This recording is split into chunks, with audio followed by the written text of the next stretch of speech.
Hello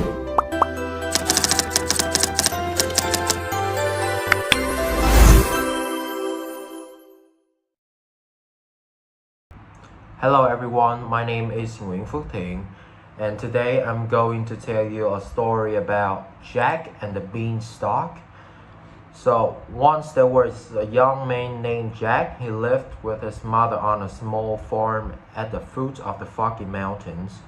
Jack and his mother were very poor. Their only way of making money was selling the milk from their cow, Bess. One morning, Jack's mother woke him up early. It was still dark outside. She was crying, "Jack, wake up. Go to the market today and sell our cow, Bess." "But why?" asked Jack, yawning. "We need money to fix our house. There are roots in the roof. The windows are broken. For heaven's sake, with no front door, winter's coming soon. If we don't fix the house, the cold will kill us." Jack packed his bag and fetched Bess from the barn. As he's walking out the gate, he heard her mother shout, "She's worth at least 5 gold coins. Don't sell her for less." When Jack was halfway to the market, he met an old man. "Good morning, my boy," said the old man. "Where are you going today?"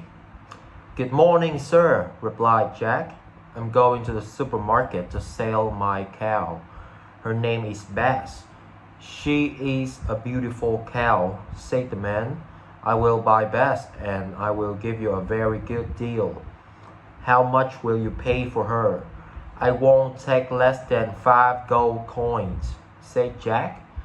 "I don't have 5 gold coins," whispered the man, "but I have these 5 black beans. These beans are magic beans. They are worth more than gold. If you take these beans, you will be richer than the richest man in the world." Hello teachers, my name is Ngọc Đan and my number is 5. Now I will continue the story Jack and the Beanstalk.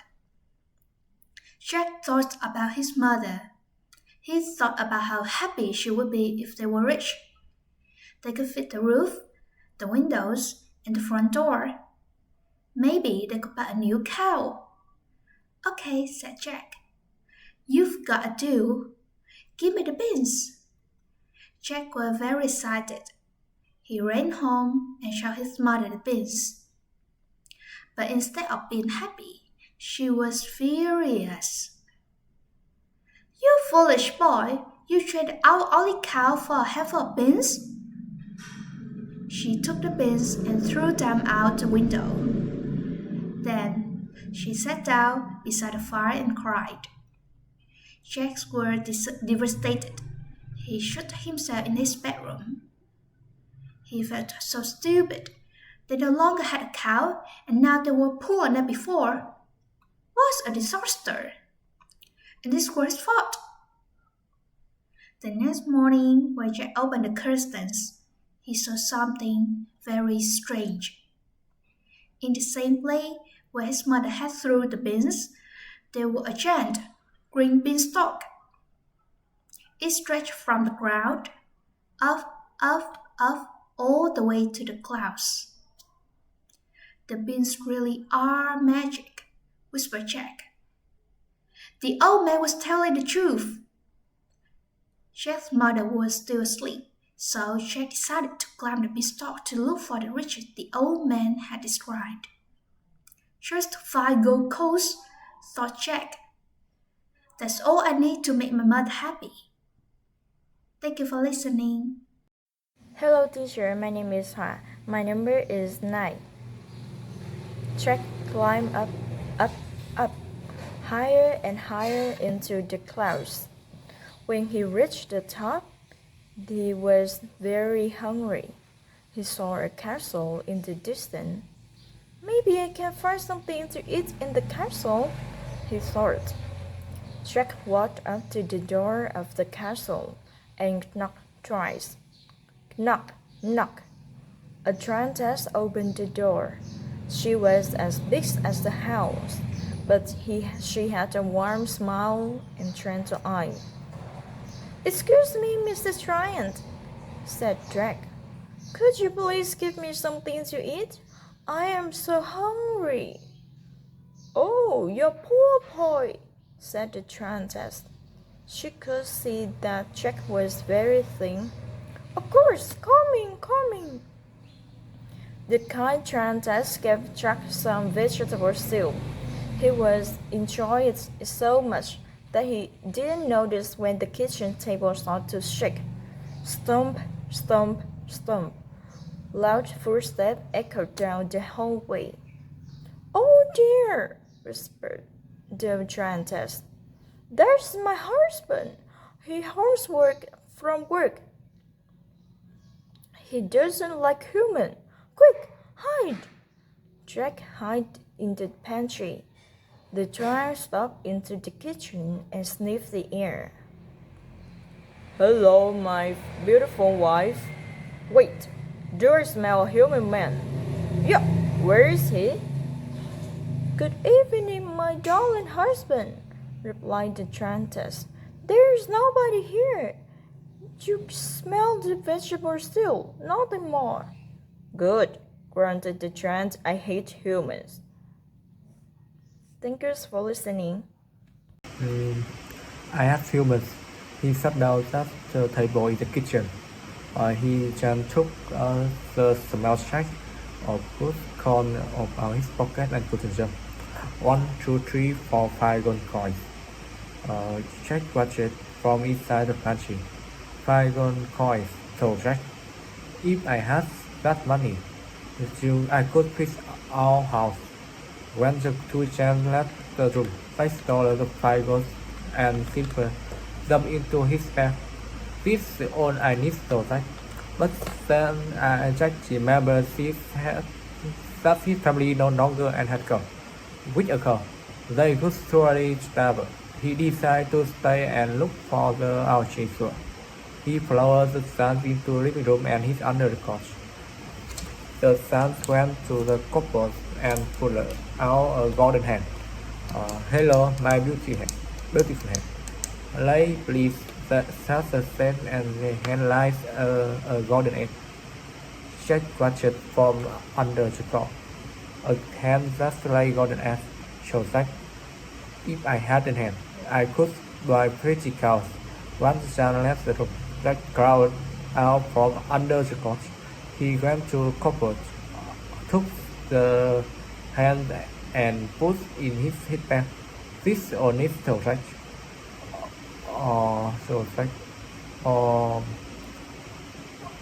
This all I need to Jack.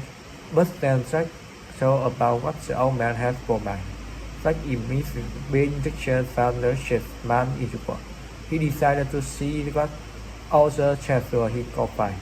He followed the sons into the bedroom and hid under the bed, where were a golden harp standing in a corner of the room. "Hello, my beautiful harp. Play, please," said the name. The harp began playing music on touching the strings. "Wow, amazing harp. Why is it right? That harp would make me rich and famous." Hello, miss. My name is Fab, and my number is 26. Now I will tell you the next part of the story, Jack and the Beanstalk. "Wow, a magic harp," whispered Jack. "That harp would make me rich and famous." When the giant fell asleep, Jack crawled out from under the bed. He took the magic harp and put it in his bag. But this time, Jack was less lucky. The magic harp screamed, "Help me, master! A human is stealing me!" The giant woke up and saw Jack with the magic harp, the golden hand, and his gold coins. "Stop, thief!"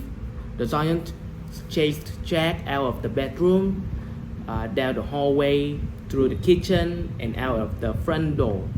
But Jack was smaller and faster than the giant. Jack reached the beanstalk first and slid down. He arrived at the ground with all his treasures. The giant reached the top of the beanstalk and looked down. He was afraid of heights. He slowly climbed down. "Be careful, my husband," shouted the giantess from the castle. "Humans can be dangerous." Jack saw the giant coming down the beanstalk, so he ran into his house and grabbed an axe. He chopped the beanstalk, whack, whack, whack. Suddenly, the beanstalk snapped. The giant came tumbling down from the sky. He fell down, down, down, down, and landed far away from the other side of the foggy mountains. Third, for a moment, everything was silent. Then Jack heard a strange sound far away. No! It was a giant.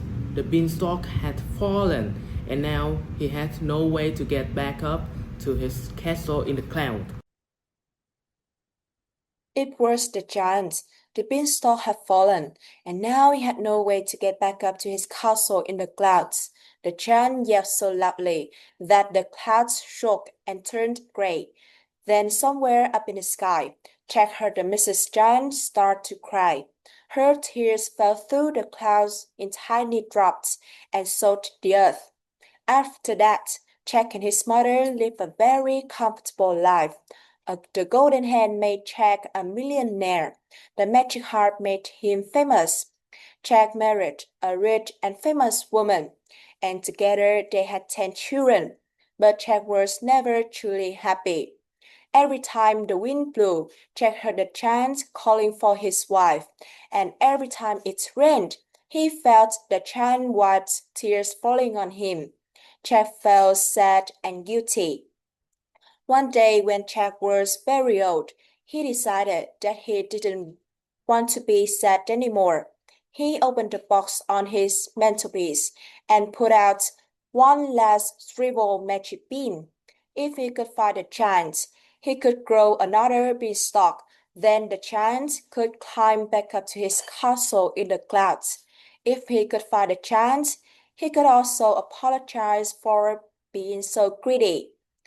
Jack pat his back and walked into the foggy mountains. Did Jack find the giant?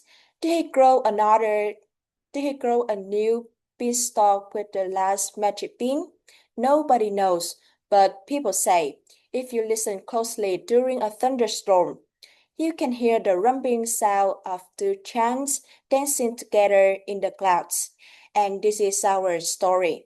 Thank you for listening.